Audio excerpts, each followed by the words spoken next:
jusqu'à midi. Tout de suite, on va s'arrêter d'ailleurs sur l'une des étapes que notre ami Adrien a découvert, ainsi que Jules, mon deuxième complice de l'émission, étape à la Charité-sur-Loire. Et l'on accueille Estelle Griveau, qui est directrice de l'Office de tourisme de la Charité-sur-Loire. Bonjour Estelle. Bonjour.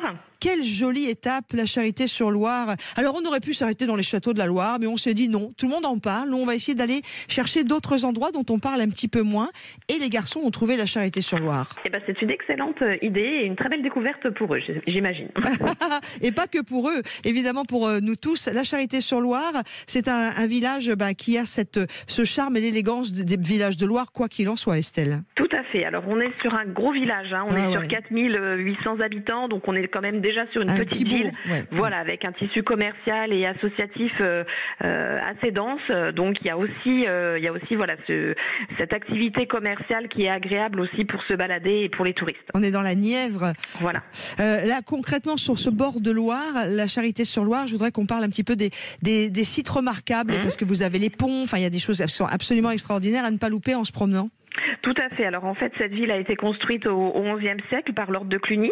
Donc l'élément incontournable de la visite, c'est bien sûr le prieuré clunysien qui a été consacré en 1107 et qui a permis le développement de la ville. C'est-à-dire pendant que le prieuré se construisait, il y avait les bâtisseurs qui arrivaient, leurs familles, les corporations diverses, tailleurs de pierre, charpentiers, maçons, et puis le commerce, puisque effectivement pour faire vivre ces familles et pour cette activité, le commerce s'est développé.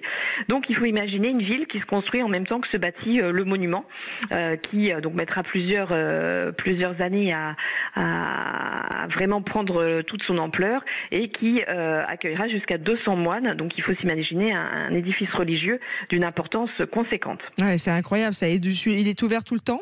Alors, il est ouvert en permanence. Il y a plusieurs entités puisque c'est un grand ensemble. Donc, il y a l'église qui, elle, est en effet ouverte en permanence, qui accueille encore des offices. Il y a une vie religieuse il y a plus de moines, mais il y a toujours une vie religieuse dans le monument. Et puis après, il y a différents espaces.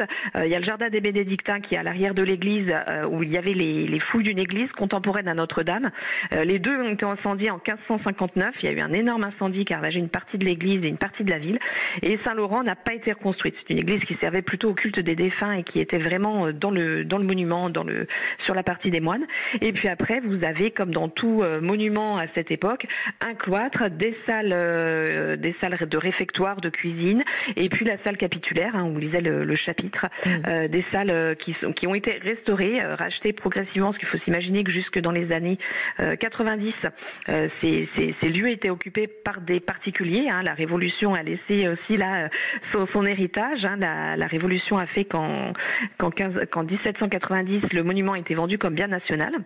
Et jusque dans les années 90, des habitants, des commerçants, habitaient toujours le prieuré et notamment le cloître. Et ces salles attenantes étaient occupées par un marchand de vin jusque dans les années 90. Exactement, parce que ça, on peut s'arrêter là-dessus rapidement, parce qu'on va parler de vin dans notre émission avec C'est l'heure de l'apéro. Et on s'arrêtera du côté de Sancerre, puisqu'aujourd'hui, on se promène sur les bords de Loire. Tout à fait, mais là, ici, on a un vignoble qui a été replanté il y a à peu près 40 ans, mais qui est surtout historique parce que le prieuré avait développé les vignes déjà à l'époque, quoi. Tout à fait. Donc c'est d'ailleurs une vigne qui est plutôt connue. C'est l'IGP de la Charité d'ailleurs. Les Côtes de la Charité. Les Côtes de la Charité, tout à fait. Alors c'est un vignoble qui historiquement était plus proche de la Charité. Il y avait même des vignes. On a des vieilles cartes postales des années du début des années 1900 qui montrent qu'il y avait des vignes sur les remparts, puisque ça je l'ai pas dit, mais il y a aussi une très très belle ceinture de remparts, qui offre un point de vue vraiment remarquable sur la ville.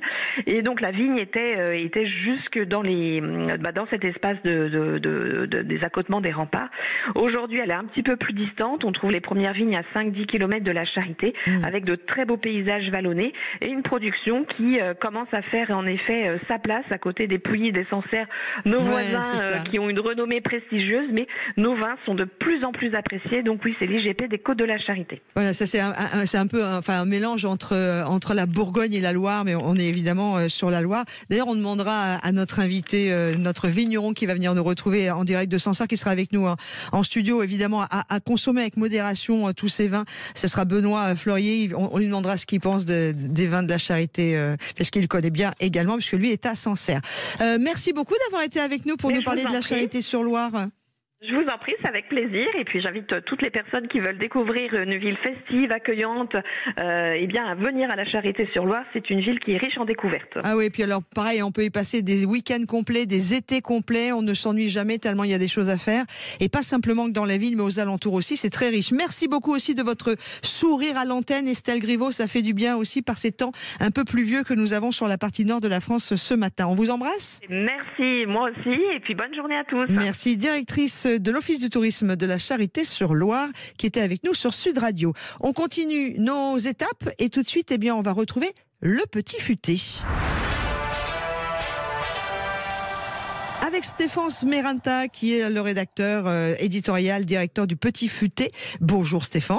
Bonjour Laurence. Alors, du côté, vous, des balades sur les bords de Loire, vous avez décidé de vous arrêter en Maine-et-Loire. Je vous écoute. Absolument, on va aller dans un village troglodytique, c'est vraiment incroyable. On va à Rochemeunier. Alors, pour situer un peu, on est à 40 km au sud d'Angers et on a un musée troglo. Ça permet de visiter les souterrains du village. Alors, ce qui est incroyable, c'est que les habitats troglodytiques comme ça, on se dit, c'est des cavités qui ont été habitées depuis le Moyen-Âge. Mais ce qui est incroyable, c'est que ça a été habité jusque dans les années 60.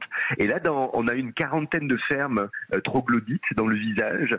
On peut en visiter 2. Il y a des pièces d'habitation, des dépendances. Il y a même une chapelle souterraine. Ça me beaucoup fait rire le poulailler. Et tout est meublé, en fait. Et c'est vrai que c'est encore, on dirait que c'est assez habité. Il y a des effets sonores, des outils anciens qui sont déposés ça et là, des photos. Bon, et c'est vrai que, là, il fait un peu moins canicule aujourd'hui. Ouais, mais ça permet quand même de faire des petites visites au frais. Nous avons, après le village troglodyte de Rochemeunier, une autre proposition plutôt en sous-sol ou plutôt gourmande? Non, mais gourmande. C'est quand même un peu bien. Je vous connais bien. Pause déjeuner. Je vous propose de déguster des fouets. Les fouets sont des petits pains qui sont faits à base de farine de meule du moulin. Ces pains sont cuits au feu de bois. C'est exactement comme on le faisait au Moyen-Âge. Et c'est garni de produits régionaux. Alors, des rillettes, des fromages de chef du Poitou, des mojettes. Les mojettes, c'est les haricots?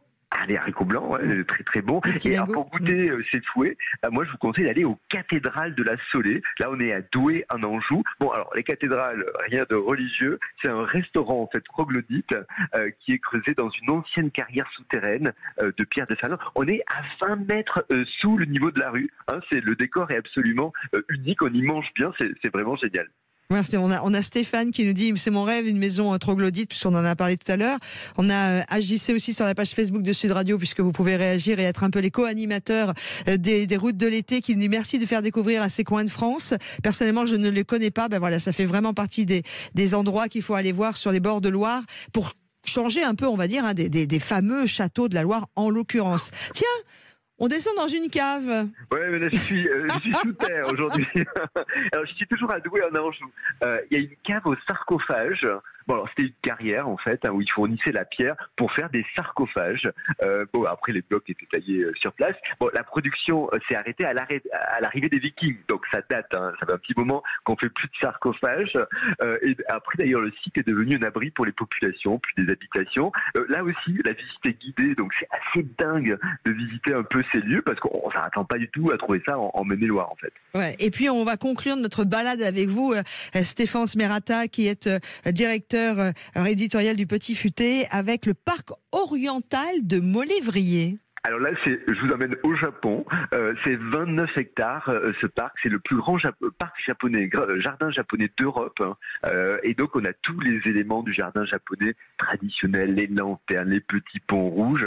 Ce qui est génial, c'est qu'il y a aussi des visites qui sont organisées de nuit. Alors, c'est très sympa parce que vous avez le parc avec des lumières douces, des contes japonais sont diffusés pendant toute la soirée. Et puis, le top, c'est vraiment faire les deux, de jour, de nuit. L'ambiance est vraiment très, très différente chaque fois. Mais vous voyez, on est en Maine-et-Loire, on a les sites troglodytes, on a des parcs japonais, c'est vraiment pas mal de surprises. Et bien en tout cas, on avait envie de faire un petit focus aussi sur cette partie en Maine-et-Loire. Merci beaucoup Stéphane d'avoir été avec nous sur Sud Radio. Avec grand plaisir, et puis à jeudi. Jeudi prochain pour d'autres rendez-vous des étapes de l'été dans les routes de l'été. Stéphane Smerata qui est directeur éditorial du Petit Futé. Allez, à suivre dans notre rendez-vous des routes de l'été. Le prochain rendez-vous, ce sera tout simplement les bonnes initiatives. Et je vais tout simplement me permettre de vous faire rencontrer une jeune femme qui met les animaux au service du bien-être. Ça s'appelle Pensée Animale, Pensée P-A-N-S-E-R. Sandrine Ng sera avec nous sur Sud Radio dans quelques instants.